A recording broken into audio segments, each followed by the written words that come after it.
Assalamualaikum warahmatullahi wabarakatuh. Merasa paling benar sendirian, merasa orang lain salah semua. Pokoknya kalau di luar lingkungannya udah kagak bener aja udah bahaya. Saudara-saudara, ini juga penyakit yang disuntikan oleh iblis. Sebab iblis itu tipu dayanya luar biasa, strateginya lihai. Makin tinggi kualitas iman, ya makin berat upaya iblis untuk menjerumuskan kita. Karenanya saya mengajak, marilah kita bertoleransi, baik kepada non muslim, lebih-lebih lagi kepada sesama muslim yang kebetulan berbeda baju, berbeda kaos, berbeda organisasi, lain bendera yang dibawanya. Tapi toleransi mari kita canangkan. Kita terikat oleh ukhuwah Islamiyah.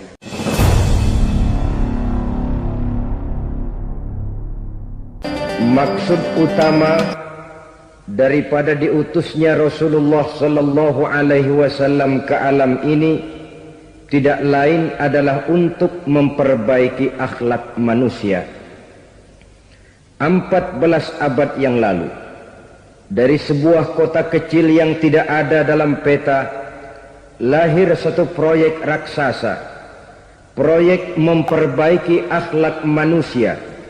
Di tengah-tengah dunia pada ketika itu, Eropa masih biadab, Afrika belum dikenal orang, Asia sungguh sangat terbelakang, dan semenanjung Arabia dari berbagai aspek kehidupannya dikenal sebagai masyarakat jahiliyah. 13 tahun pertama dari perjuangan selama periode Mekah, apa yang dilakukan oleh baginda Rasul tidak lain adalah memperbaiki akhlak manusia kepada Allah Subhanahu wa ta'ala dengan menanamkan roh, jiwa dan semangat tauhid. Kita tahu bahwa masyarakat jahiliyah menyembah batu, menyembah patung, menyembah berhala yang mereka buat sesuai dengan kekayaannya masing-masing. 360 berhala di sekeliling Ka'bah merupakan bukti nyata dari sesembahan mereka.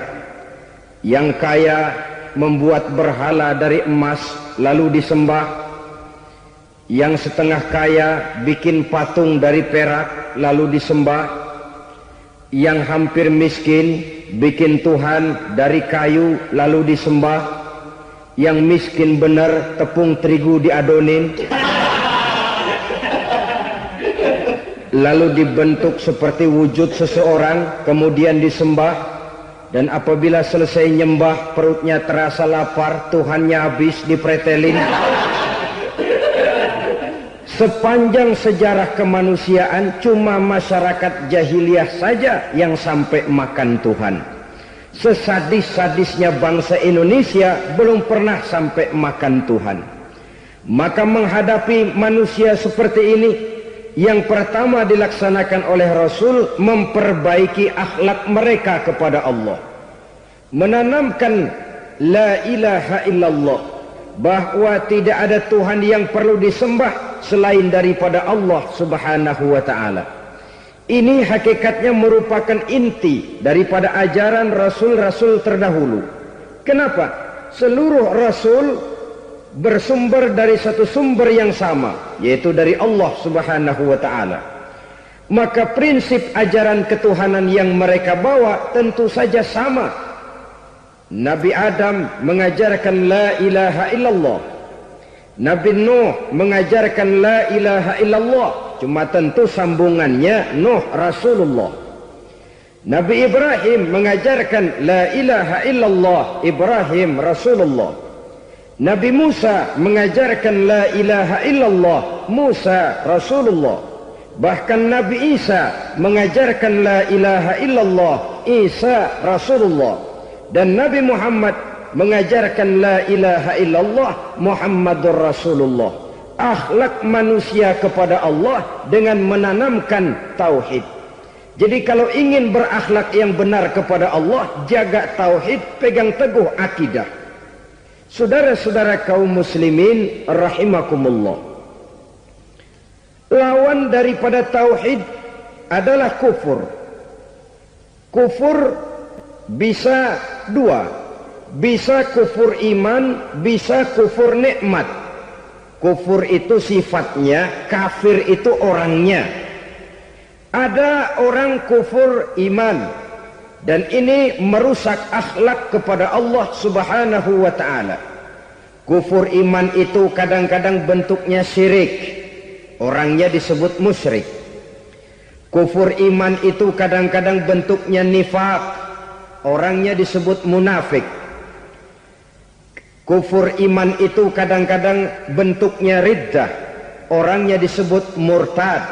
Ini merupakan jenis daripada kufur-kufur iman dan tergelincirnya manusia daripada akhlak kepada Allah Subhanahu wa ta'ala. Benar, di zaman sekarang kita tidak menyembah berhala. Memang di zaman sekarang kita tidak menyembah patung. Iya, kita tidak berkeyakinan Tuhan lebih dari satu.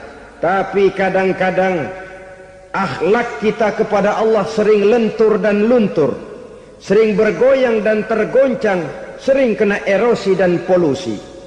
Bahwa kita tidak menyembah Latta, Uzza, Manat dan Hubal seperti masyarakat jahiliyah dahulu, memang.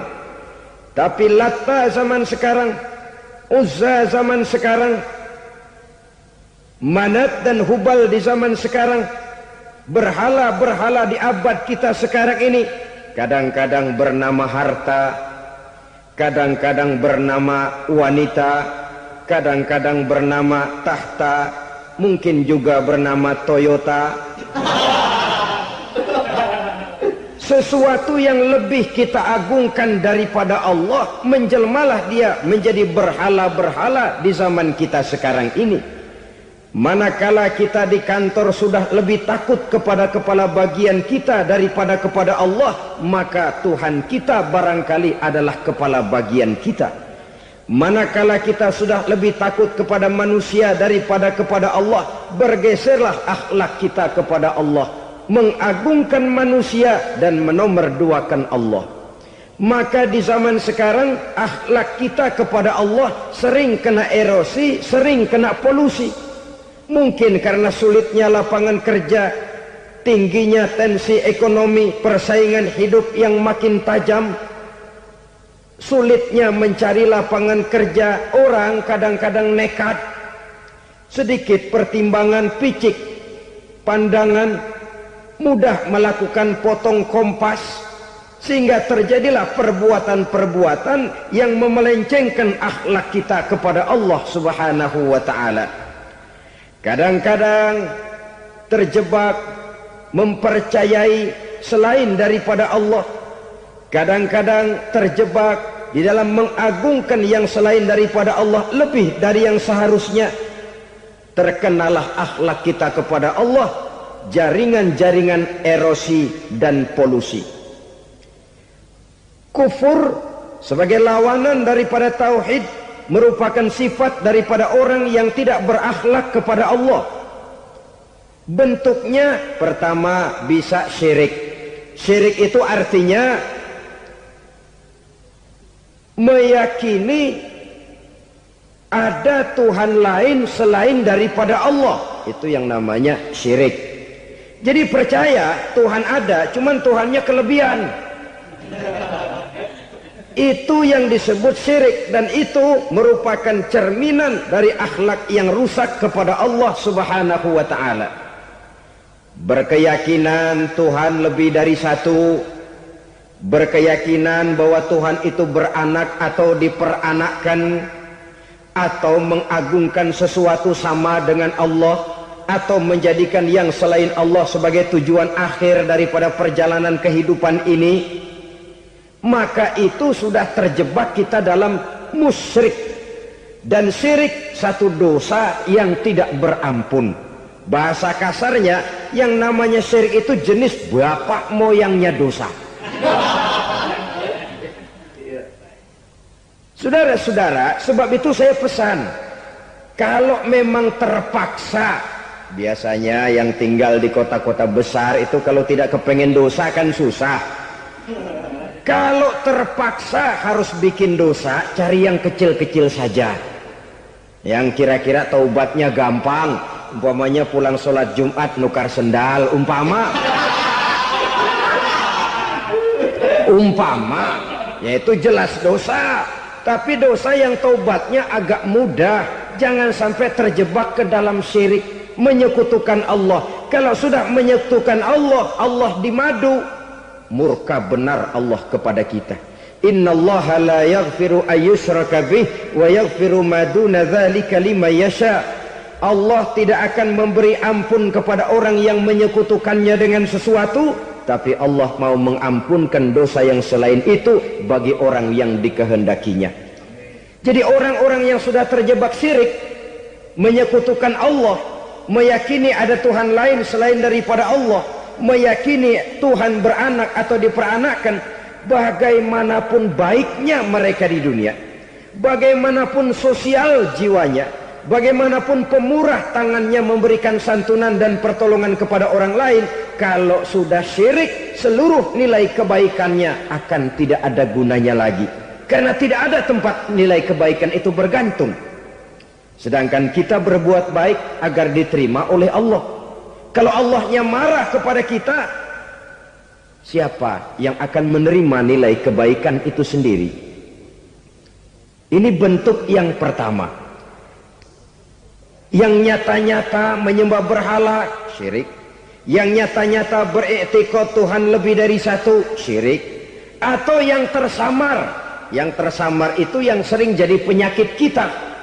Saya sejak ada perkutut ini di rumah, perkutut. Saudara-saudara, yang merusak akhlak kepada Allah, yang merusak tauhid setelah syirik, bisa juga berbentuk nifak. Nifak itu sifatnya, orang yang punya sifat nifak disebut munafik. Asal katanya dari nafakun. Nafakun itu satu lubang yang punya dua muka, seperti goa, ada tempat masuk, ada tempat keluar. Maka munafik orang yang punya dua muka. Kalau bahasa kita, pandai bermain minyak di atas air, manis jika berhadapan, balik belakang lain bicara. Sehingga apa yang dinamakan nifak, kata Imam Ali Al-Jurjani dalam kitab ta'rifatnya, izharul imanu bil lisan wa kitmanul kufri bil qalbi. Menyatakan, menampakkan iman dengan lidahnya, tapi menyembunyikan kekafiran dalam hatinya. Dengan kata lain, lidahnya mah iman, hatinya mah kafir. Padahal hati itu yang dilihat, padahal hati itu yang dinilai. Kenapa lidahnya mengaku iman? Ya mungkin karena kepepet, mungkin karena kepentingan, mungkin karena ingin mencari kelemahan orang, lalu dia pura-pura beriman. Tapi sesungguhnya hatinya kufur. Ini merupakan penyakit munafik. Dan terus terang, menghadapi orang munafik jauh lebih berat daripada menghadapi orang kafir. Kenapa? Munafik ini kan musuh dalam selimut. Mau dibilang musuh nyata-nyata, apalagi di zaman Rasul ya, ketika periode Madinah, berat sekali menghadapi orang munafik. Mau dibilang kafir, kalau ketemu assalamualaikumnya medok juga. Mau dibilang mukmin, di belakang ngegerundel, nyari-nyari penyakit, nyari-nyari lantaran, mencari-cari gara-gara. Kalau kafir jelas kafirnya, kalau musyrik jelas musyriknya. Tapi munafik, di depan kita dia mengaku beriman, di belakang kita dia caci maki kita. Maka demikian rupa watak orang munafik, Allah benci betul. Sampai dalam Quran orang munafik itu divonis innal munafikin fid darkil asfal minan nar. Orang-orang munafik di dasar jurang neraka yang paling bawah, keraknya neraka. Saudara-saudara kaum muslimin rahimakumullah, sebab munafik sangat berbahaya, membahayakan umat, membahayakan agama. Di depan kita mereka ngaku pura-pura beriman, kalau pidato luar biasa, memuji agama setinggi langit, menampakkan seolah-olah dia orang yang dekat dengan agama. Saudara-saudara, agama penting, agama mutlak. Tapi yang ngomong begitu agamanya apa, remeng-remeng. Cuma sekedar lipstick, cuma sekedar dekorasi, cuma sekedar kamuflase buat ngibuli orang lain. Dia mengaku beragama, mengatakan agama mutlak, menganggap agama penting, seolah-olah memperhatikan benar tentang tatanan kehidupan beragama, tapi sebenarnya di hatinya tidak lebih berkecamuk penyakit-penyakit kufur. Maka sifat munafik ini termasuk menodai tauhid, artinya merusak akhlak kita kepada Allah Subhanahu wa ta'ala. Sifat yang ketiga yang juga merusak akhlak kita kepada Allah dinamakan riddah. Riddah itu sifatnya, orang yang punya sifat riddah disebut murtad. Murtad keluar dari Islam. Keluar dari Islam tentu tadinya di dalam Islam. Oleh satu perbuatan dia bisa menjadi murtad. Misalnya tadinya dia iman benar kepada Allah, tapi melarat. Kadang-kadang sehari masak, 3 hari libur. Akhirnya oleh kesulitan ekonomi dia tidak kuat. Ada yang menawarkan kebaikan, dibawain supermi, dibawain obat-obatan, diberikan beras. Goyah imannya. Keluar dia dari Islam, ikut agama orang yang memberikan pertolongan kepadanya, memilih kesenangan sebentar dengan mengorbankan kebahagiaan yang kekal. Maka orang semacam itu riddah sifatnya, murtad orangnya, keluar dari Islam. Dan yang menyebabkan kita murtad bukan cuma orang nyata-nyata memproklamirkan diri keluar dari Islam tapi lalu mengikuti agama orang lain. Bukan cuma itu. Mengakui ada Rasul lagi sesudah Nabi Muhammad bisa menyebabkan kita murtad. Mengingkari nikmat Allah bisa menyebabkan kita murtad. Meyakini semua agama benar bisa menyebabkan orang menjadi murtad. Meragukan kesempurnaan dan kelengkapan Al-Quran bisa menyebabkan orang jadi murtad. Mengingkari sunnah bisa menyebabkan orang menjadi murtad. Banyak hal-hal yang bisa mendatangkan penyakit riddah dan membuat pelakunya menjadi murtad. Dan ini menodai akhlak kita kepada Allah Subhanahu wa ta'ala. Itu tadi kufur iman, saudara-saudara. Nyata-nyata mengingkari Allah, baik dalam bentuk syirik, nifak, ataupun riddah. Kufur yang kedua dinamakan kufur nikmat. Apa itu kufur nikmat? Sitru ni'matil mun'im au ya'malu fi mukhalafatil mun'im. Menutup-nutup nikmat Allah atau melakukan perbuatan yang menentang, bertentangan dengan kehendak yang memberikan nikmat. Jadi kufur nikmat pertama, nutup-nutupin Tuhan. Tuhan jalingin. Duit lu banyak amat, dari mana? Gua kerja. Lalu kerjanya nomor 1. Orang yang berakhlak kepada Allah, dia akan menjawab, kamu uangnya kok banyak, dari mana? Rezeki dari Allah. Caranya, saya kerja. Kerja itu cara, rezeki itu dari Allah datangnya. Bukankah di zaman sekarang kita sering terpleset? Ini merupakan cerminan dari rapuhnya akhlak kita kepada Allah Subhanahu wa ta'ala. Karena usaha saya memang, karena saya peras keringat banting tulang, tentu. Tapi sadarkah kita bahwa sepanjang yang bisa kita lakukan cuma berusaha, peras keringat banting tulang, pergi pagi pulang sore. Tapi bisakah kita memastikan hasil usaha kita? Apalagi yang paling dekat, misalnya saja yang sungguh-sungguh di luar jangkauan kemampuan kita, soal rezeki, soal jodoh, soal maut. Kitakah yang mengatur? Kitakah yang menentukan? Subhanallah. Manusia sungguh tidak berdaya menghadapi 3 hal paling pokok ini. Rezeki, kita cuma bekerja. Kitakah yang menentukan? Tidak.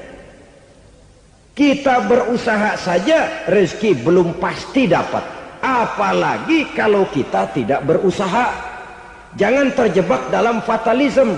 Belum perang udah nyerah. Emang dasar rezeki datangnya dari Tuhan, nggak usah kerja dan ntar juga kalau dia datang.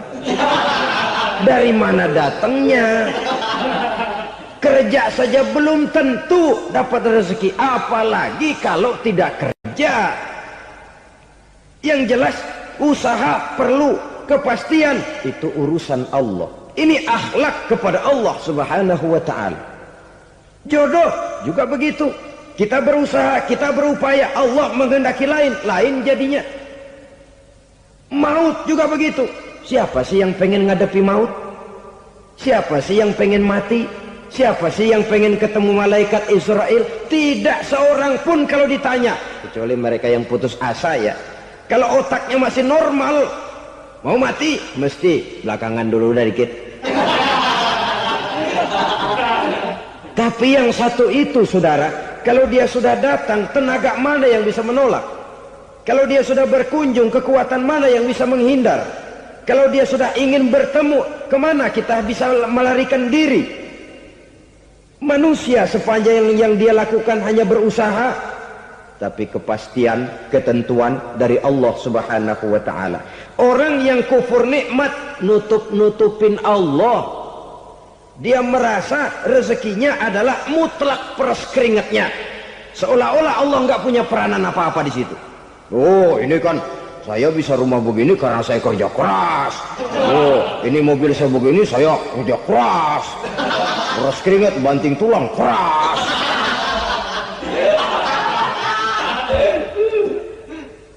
Saudara-saudara kaum muslimin rahimahkumullah. Jadi menutupi Allah. Akibatnya nanti kalau dia berhasil, Allah ketutupan. Kalau dia gagal, orang lain dicaci maki, dicari kambing hitam. Yang kambing hitam kan mahal. Karena orang sering cari-cari kambing hitam. Jarang orang mau jujur kalau bertemu kesulitan lalu mencari sebab pada dirinya sendiri. Yang paling enak ya nyalain orang. Lo begitu. Orang lain yang paling enak kita salahin. Au ya'malu fi mukhalafatil mun'im, atau dia melakukan sesuatu yang tidak sesuai dengan kehendak yang memberikannya nikmat. Diberikan kita tangan, mulut sih nggak berhenti, terima kasih Tuhan, alhamdulillah saya dikasih tangan. Cuma nih tangan enteng mat nabokin orang mulu. Itu sudah mukhalafatul mun'im, bertentangan dengan kehendak yang memberikan nikmat. Diberikan harta, mulutnya mah basah, terima kasih Tuhan, alhamdulillah dikasih harta, tapi pelitnya minta ampun, kikir koret medit. Ini juga termasuk kufur nikmat, mempergunakan suatu nikmat bertentangan dengan kehendak daripada yang memberikan nikmat itu sendiri. Saudara-saudara kaum muslimin rahimakumullah, oleh karenanya kufur iman memang lebih bahaya daripada kufur nikmat. Tapi jangan lupa, kufur nikmat bisa menyeret orang kepada kufur iman. Nah kalau Allah udah dialingin, Tuhan sudah dinomor duain, lama-lama kenapa dia tidak mendewakan dirinya sendiri, mendewakan pangkatnya, mendewa-dewakan otaknya, mendewa-dewakan kemampuannya? Pada awalnya dia memang cuma kufur nikmat, tapi lambat laun kalau ini tidak diobati, secara pasti orang akan mengarah kepada kufur iman. Bisa berbentuk syirik, bisa berbentuk nifak, bisa berbentuk riddah. Saudara-saudara, oleh karena itu menjaga akhlak kepada Allah mutlak penting. Sebab apa? Kita tidak berakhlak kepada manusia saja, kita dikucilkan dari pergaulan. Kalau kita tidak berakhlak kepada Allah, dikucilkan oleh Allah. Hadis qudsi menyatakan, man lam yashkur ala na'mai wa lam yasbir ala balai falyakhruj min tahtis samai falyatlub rabban siwaya. Kata Allah, siapa orang yang tidak mau bersyukur terhadap nikmat yang aku berikan kepadanya dan tidak mau sabar terhadap ujian yang aku berikan kepadanya, falyakhruj min tahtis samai, persilahkan saja keluar dari kolong langitku, waliyatlub rabban siwaya, tolong cari Tuhan lain selain daripada aku. Murka Allah, diusir, cuman gak kedengeran aja. Siapa yang tidak mau syukur terhadap nikmatku, siapa yang tidak mau sabar terhadap ujian yang aku berikan kepadanya, persilakan keluar dari kolong langitku ini, cari Tuhan lain selain aku. Dan langit Tuhan yang punya, Tuhan kita lawan, diusir dari kolong langit, mau pindah ke kolong mana?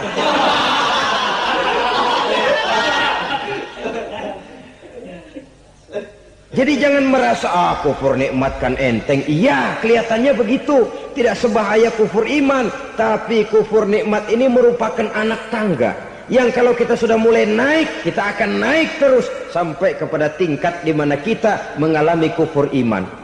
Kalau sudah ke sana, maka akhlak kita kepada Allah terkenalah erosi, terkena polusi, hancur akhlak kepada Allah. Dan itulah sumber kesengsaraan abadi. Kalau cuma kita tidak berakhlak kepada manusia, barangkali resikonya cuma kehidupan di dunia ini. Mungkin juga ada kehidupan akhirat. Tapi kalau sudah tidak berakhlak kepada Allah, dunia akhirat kita rugi dan celaka. Maka pada kesempatan ini saya mengajak, marilah jaga baik-baik akhlak kita kepada Allah. Satu kali kita bertauhid, sampai mati kita bertauhid. Satu kali la ilaha illallah, jangan tergelincir lagi kita keluar daripada kalimat itu. Satu kali kita bertuhankan Allah, jangan bertuhan yang lain selain daripada Allah. Jangan sekutukan Allah, jangan samakan Allah dengan sesuatu, jangan mengangkat yang lain sama agungnya dengan Allah. Sebab dengan demikian kita seolah-olah sudah mengotori akhlak kita kepada Allah Subhanahu wa ta'ala. Ini berat, saudara-saudara. Ini tidak ringan. Kadang-kadang saya katakan tadi, masalah ekonomi, kadang-kadang persaingan hidup yang makin tajam, di tengah lapangan kerja yang makin sulit, di tengah orang banyak potong kompas. Kalau berpatokan kepada nilai tauhid, la ilaha illallah, tidak ada Tuhan selain Allah, maka saya tidak akan takut kecuali hanya kepada Allah. Saya tidak akan menggantungkan hidup kecuali hanya kepada Allah. Saya tidak akan minta rezeki kecuali hanya kepada Allah. Kadang-kadang situasi yang nekat membuat kita kehilangan keseimbangan, kehilangan pertimbangan, picik pandangan. Akibatnya kita merusak akhlak kepada Allah Subhanahu wa ta'ala. Ironinya kan orang sekarang kalau ditanya, lu nyolong ya? Iya. Kok berani? Emang. Lu nggak tahu Tuhan lihat? Tahu. Kok nyolong juga? Biarin. Kalau Tuhan mah lihat, jangan ribut. Enggak ribut katanya. Kalau orang lihat, 2 orang saja tahu, geger kelurahan. Ini kan sudah mendustai dirinya sendiri, sudah merusak akhlaknya kepada Allah Subhanahu wa ta'ala. Tuhan enggak ribut katanya. Saudara hadirin yang saya hormati, jadi oleh karenanya akhlak kita kepada Allah merupakan basis daripada kehidupan beragama. Kalau itu sudah mulai rapuh, mulai terkena erosi dan polusi, mulai rusak, dikhawatirkan nanti nilai ibadah kita kepada Allah juga akan turut ambruk karenanya.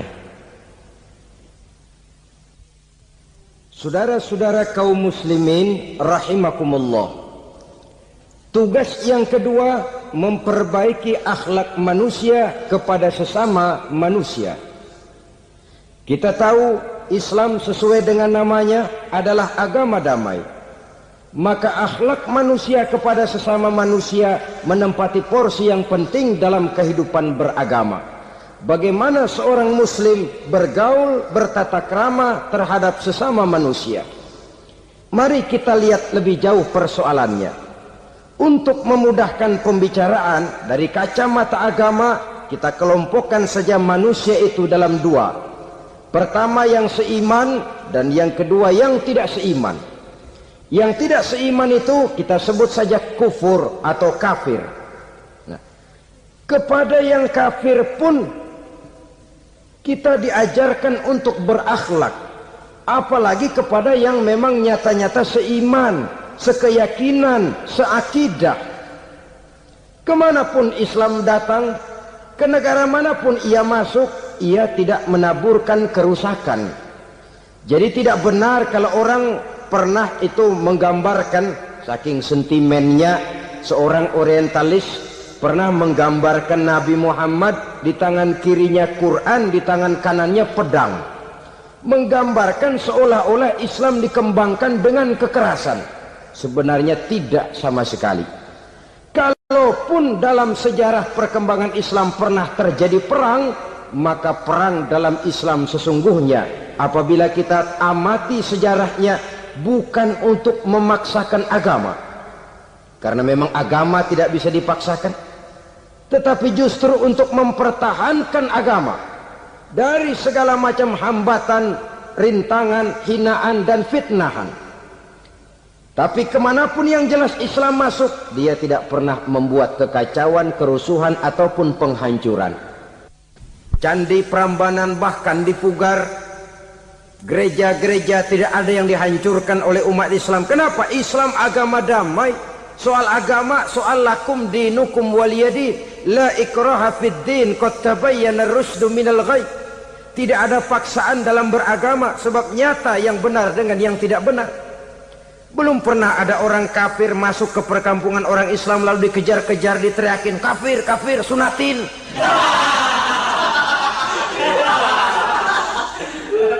Belum pernah. Kenapa? Islam menghormati orang lain agama. Nah, yang kafir ini macam-macam, saudara. Ada kafir harbi. Nah, ini kafir kerok. Ini kafir yang nyata-nyata memproklamirkan permusuhan kepada umat Islam, nyata-nyata mengganggu ketenangan umat Islam. Kafir yang seperti ini yang boleh diperangi. Misalnya kita mau sembahyang Jumat dijagain, nggak boleh sembahyang Jumat, getok palanya.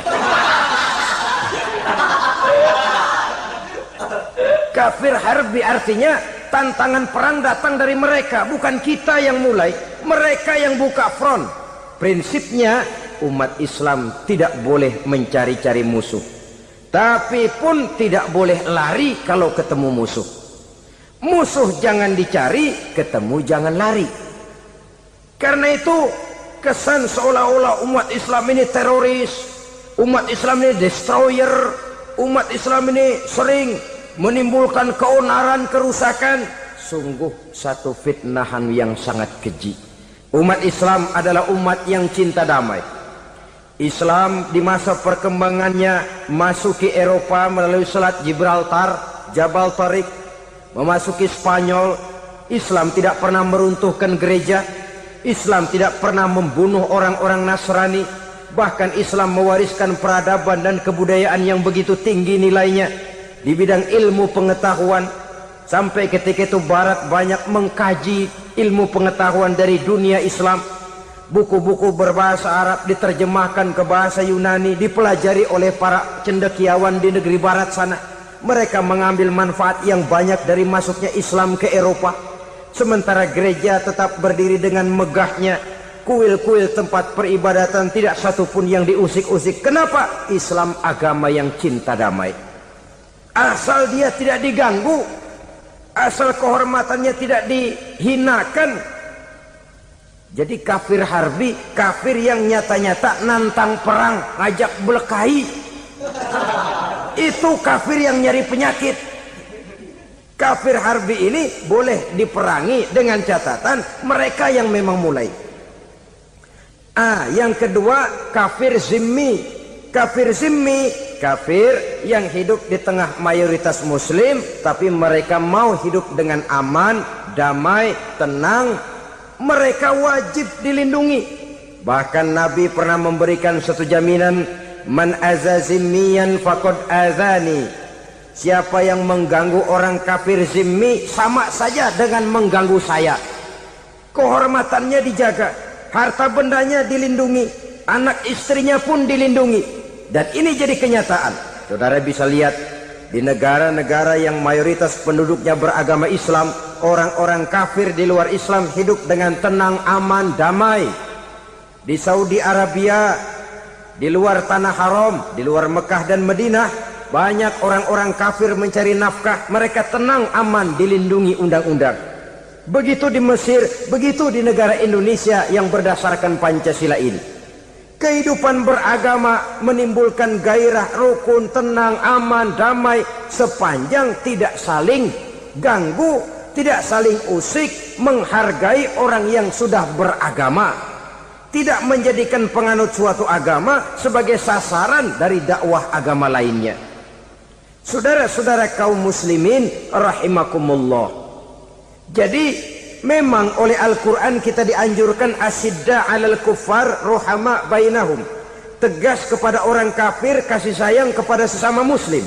Tapi tegas bukanlah berarti marah-marahan, bukan berarti musuh-musuhan, bukan ngajaki perang. Tegas dalam arti punya garis tentang kehidupan beragama, lakum dinukum waliyadin. Soal kehidupan sosial, mari kerjasama. Bangun jalan, ayo rame-rame. Siskamling, mari bebarengan. Bikin puskesmas, mari sama-sama. Tapi kalau sudah soal agama, itu tidak perlu ada toleransi agama. Yang perlu toleransi antar umat beragama. Kalau umatnya mau kerjasama silakan, tapi tidak menyangkut soal ibadah. Jangan kerjasama di bidang ibadah. Itu kerjasama yang salah pasang, saudara-saudara. Sehingga dengan demikian toleransi adalah menyangkut kehidupan antar umat beragama. Sedangkan agama sendiri punya kapling yang nyata. Sehingga dengan demikian tegas kepada orang kafir dalam arti kita punya satu kepribadian. Tidak ngambang. Nggak lalu kalau ditanya orang, sebenarnya agama lu apa sih? Ah, gua mah gimana musimnya aja. Agama pakai musim kayak rambutan. Akhirnya ya begitu, musim-musiman. Ke masjid kelihatan, ke gereja hayo, ke candi nongol, ke apa? Bingung malaikat bagaimana nyatetnya nih bocah ini. Di mana aja ada. Kita punya satu kepribadian. Saya muslim dan garis saya ini, lakum dinukum waliyadin. Bagi Tuhan persilakan agama Tuhan, bagi kami agama kami. Kami hormati Tuhan, Tuhan hormat kepada kami. Tapi soal agama, kaplingnya jelas. Kerjasama, mari urusan muamalah, bidang sosial. Yuk kita siskamling sama-sama dengan orang lain agama. Mari jaga kerukunan, kesatuan, persatuan, kekompakan. Perbaiki jalan yang rusak, mari sama-sama. Mendandani jembatan yang runtuh, mari sama-sama. Tapi sembahyang, kaplingnya lain-lain. Sebab Nabi juga dulu pernah ditawarkan begitu loh sama kafir jahiliyah dulu, Quraisy itu. Sudah Muhammad, sekarang begini saja, kita join aja daripada marah-marahan. Hari ini saya oke menyembah Tuhanmu Allah, besok gantian kamu menyembah Tuhan kita Latta, Uzza, Manat dan Hubal. Turun, qul ya ayyuhal kafirun la a'budu ma ta'budun. Soal ibadah kaplingnya jelas, tidak boleh dicampur adukkan. Sebab kalau tidak, kita akan mulai kehilangan identitas diri. Dan disitulah krisis kehidupan keyakinan beragama dimulai. Dari krisis identitas. Hujan gede kan mulainya gerimis dulu. Di mana-mana ya gerimis dulu. Gerimis makin lama makin gede. Kita akan mulai dengan kehilangan identitas diri. Dari sana nanti kita malu mengakui keislaman kita. Kalau orang Islam malu mengakui keislamannya, ini kan ironi, menyedihkan. Ngakui Islamnya saja malu, menonjolkan keislamannya malu. Tidak ada rasa bangga beragama. Padahal ini modal dasar. Hanyalah dengan rasa bangga beragama, kita lalu konsekuen. Bangga yang tidak konsekuen. Wah, pokoknya kan gua kan Islam. Agama yang paling benar. Tapi hidupnya sendiri jauh dari tuntunan Islam. Itu bangga yang tidak beralasan. Bangga yang tidak perlu dibanggakan sebenarnya. Kebanggaan yang membuat kita konsekuen dan dekat dengan kehidupan beragama. Jadi dengan demikian saudara-saudara, kepada non-muslim kita juga harus berakhlak. Bukankah ini sudah dicontohkan oleh Rasul? Bagaimana beliau disambiti orang di Taif, yang menyambiti malah didoakan. Bagaimana Suraqah mau membunuh beliau, malah Suraqah didoakan. Bagaimana Abu Jahal dan Abu Lahab saking mangkalnya.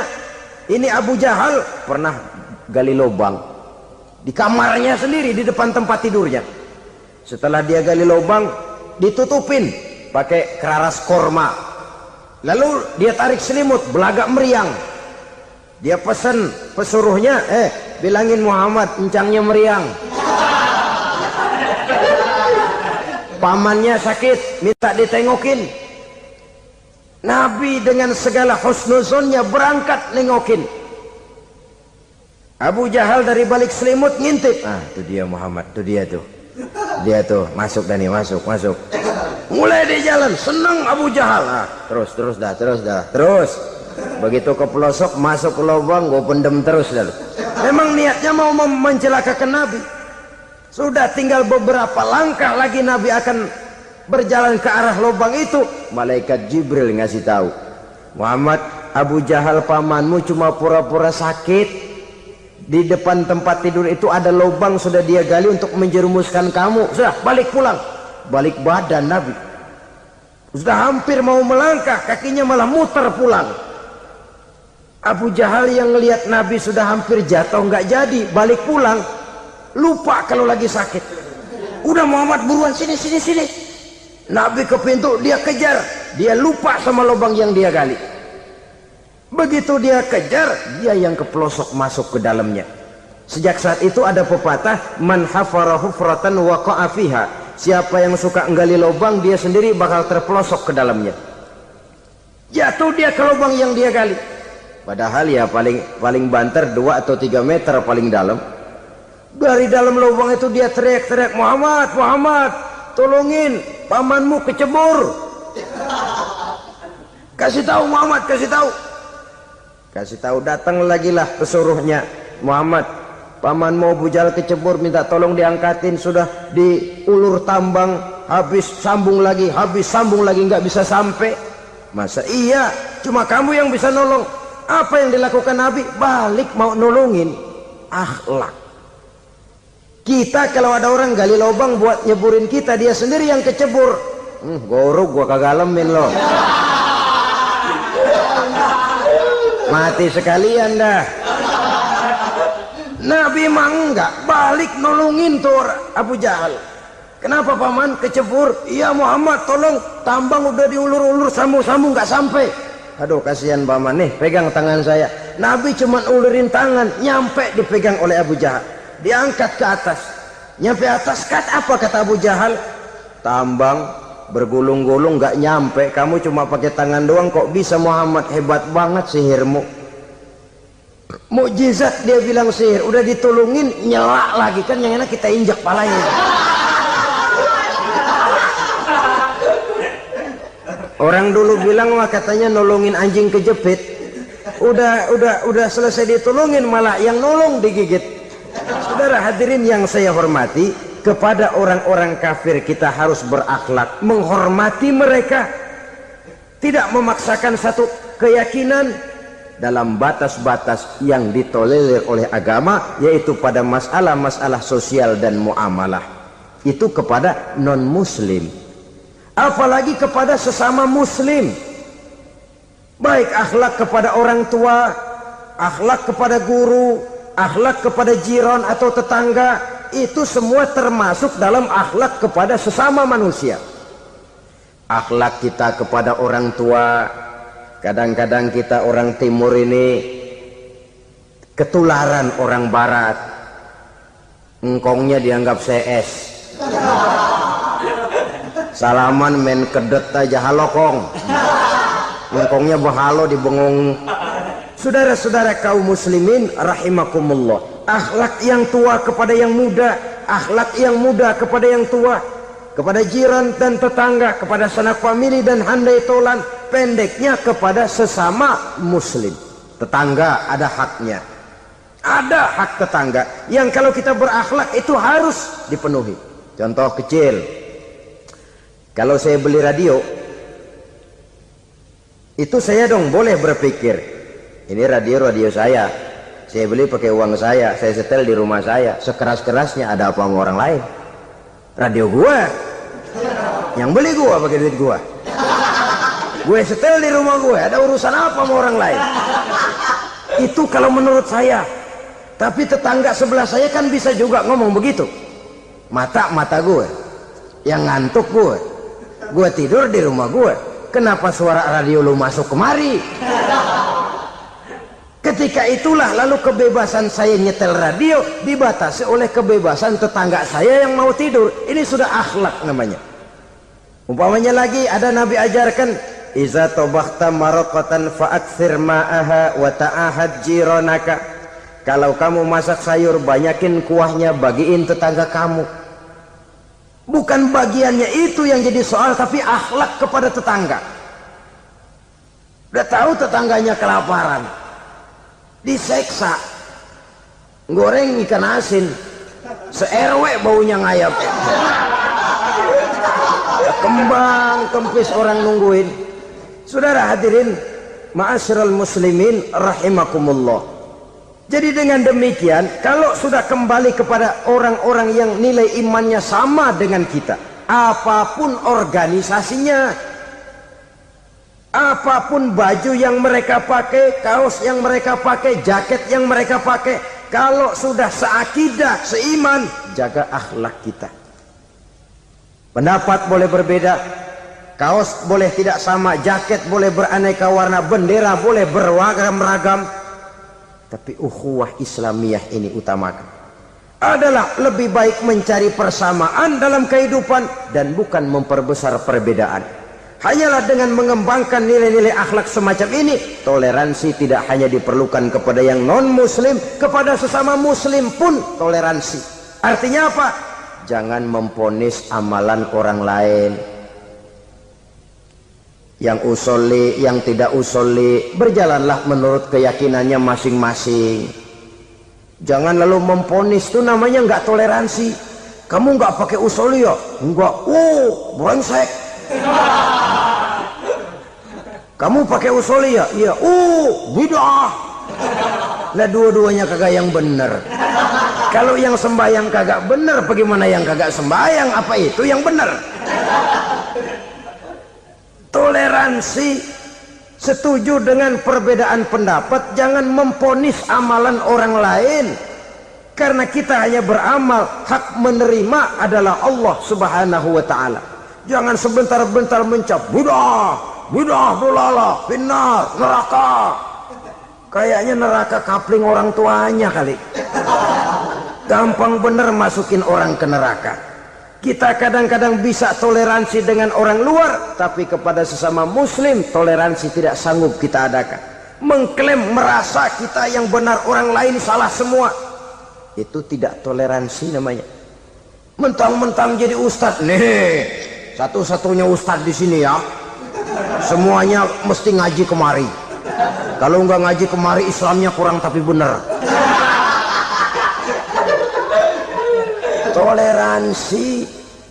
Saudara-saudara kaum muslimin rahimakumullah, lapang dada menghargai orang yang berbeda pendapat, apalagi kalau perbedaan pendapat itu menyangkut hal-hal yang tidak prinsipil, menyangkut hal-hal yang sekunder dalam kehidupan beragama, menyangkut masalah-masalah yang dalam bahasa fikih disebut soal-soal furu'iyah. Tidak usah menyebabkan kita bersih tegang. Kepala sama hitam pendapat boleh berbeda dan halal. Bahkan Nabi mengatakan ikhtilafu ummati rahmatun. Perbedaan pendapat di kalangan umatku bahkan menjadi rahmah, sepanjang perbedaan pendapat itu diiringi dengan rasa toleransi. Tapi kalau sudah main baku hantam, main klaim, memponis orang lain, akhirnya timbullah keretakan.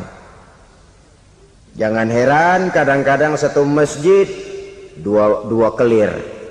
Ya soal kelir boleh kelar-kelir, boleh kelar-kelir, tapi kalau harus terlalu mencolok menyebabkan timbulnya keretakan, saya kira yang akan turun bukan lagi rahmah tapi bala. Bala akan menimpa kita, jatuh kita menjadi umat yang lemah. Oleh karena di antara kita sendiri, sesama kita tidak pandai bertoleransi, tidak lapang dada. Ada anak muda kelihatannya mau majuan dikit, yang tua curiga. Nih, kalau dia maju pasaran gua bangkrut dong nih. Lalu ditekan tuh anak ditekan melejit. Kadang-kadang yang tua maksudnya baik mau memelihara, yang muda salah terima. Kan tua kejemur. Dari dulu sampai sekarang gitu-gitu doang. Anak kemajuannya. Padahal yang tua barangkali maksudnya juga baik, mau memelihara. Sebenarnya kalau kita bisa mencoba mencari titik temu dengan alur komunikasi, tidak merasa diri yang paling benar, tapi toleransi, boyak menerima pendapat orang lain, setidaknya mau mendengar omongan orang. Yang susah kalau udah kena penyakit nggak mau ngerti omongan orang, nggak mau nerima pendapat orang. Kodok di kolong tempayan, cukeng kayu asem, asal ijo udah ijo aja ijo dah. Nggak ngerti omongan orang, yang kayak begini yang orang jadi kesandung. Oleh karena itu saudara-saudara, alangkah nikmatnya kehidupan ini apabila kita menyadari kita ini ummatan wahidah, satu umat yang satu, yang diikat dengan akidah. Kalau kepada yang non muslim saja kita diajarkan untuk berakhlak, apatah lagi kepada yang seiman, seakidah, sekeyakinan. Wajarkah perbedaan pendapat yang kecil-kecil lalu menyebabkan kita bertolak belakang, cerai-berai, centang perenang? Bila bertemu di jalan yang satu menyisih ke kiri, yang lain menyingkir ke kanan. Kalaupun juga bercampur di tengah kumpulan orang banyak, persis air dengan minyak. Yang atu melengos, yang atu madep mojok. Orang lain senyum, dia mau pada manyun. Saudara-saudara kaum muslimin rahimakumullah, realita ini walaupun tidak enak, pahit, tapi masih hidup di sebagian masyarakat kita. Ini yang perlu kita atasi. Soal toleransi kepada orang lain, sejarah sudah membuktikan. Mari kita jangan cuma bisa mengajak orang lain, umat lain untuk bertoleransi dengan kita, tapi kepada sesama kita. Toleransi ini perlu kita tegakkan, perlu kita bina, terutama di dalam kita menuju bentuk ideal daripada konsep ukhuwah Islamiyah ini, yang memang selalu kita akan cari bentuk-bentuk idealnya sejalan dengan perkembangan situasi dan kondisi yang dihadapi oleh umat. Perbedaan organisasi, perbedaan kepentingan organisasi tidak seharusnya menyebabkan kita merasa meremehkan orang lain dan mengangkat diri, mengklaim diri sebagai yang ter. Jadi dengan demikian, apabila yang pertama tadi akhlak kepada Allah dinamakan hablum minallah, maka yang kedua ini merupakan hablum minan nas. Jikalau baik akhlak kita kepada Allah, baik akhlak kita kepada manusia, nikmat rasanya menjalani kehidupan. Kadang-kadang orang akhlaknya kepada manusia baik, tapi kepada Allah tidak baik. Hormat sama yang tua, menyayangi yang muda, sama tetangga rukun, tapi sama Tuhan nggak mau sujud. Ini baik kepada manusia, tapi tidak berakhlak kepada Allah. Atau sebaliknya, sujudnya sama Allah mah tekun, bener, khusyuk, bahasanya juga fasih, luar biasa. Tapi sama manusia sombong, takabur, ujub, merasanya dia doang yang paling benar. Sebab iblis itu ya, itu kadang-kadang datang lewat hati, dan memang selalu markasnya di situ. Kalau dia tidak bisa menggoda kita dengan yang lain, dia tumbuhkan sifat ujub. Dia bisikin, wah memang di kampung ini yang paling banyak ibadahnya ente, yang lain mana, lihat tuh kerocok semua. Lalu di hati orang itu tertanam sifat iya ya. Nah, tatkala iya ya, dia sudah terkena serangan iblis. Akhirnya apa? Orang lain diremehin. Asal yang kagak mau sembahyang aja diajak salaman udah najis aja dah. Ketemu juga mukanya ditekuk 4. Akhirnya bukan ngajak, malah ngenyek, ngina. Lah orang dihina makin jauh, makin tidak tersentuh.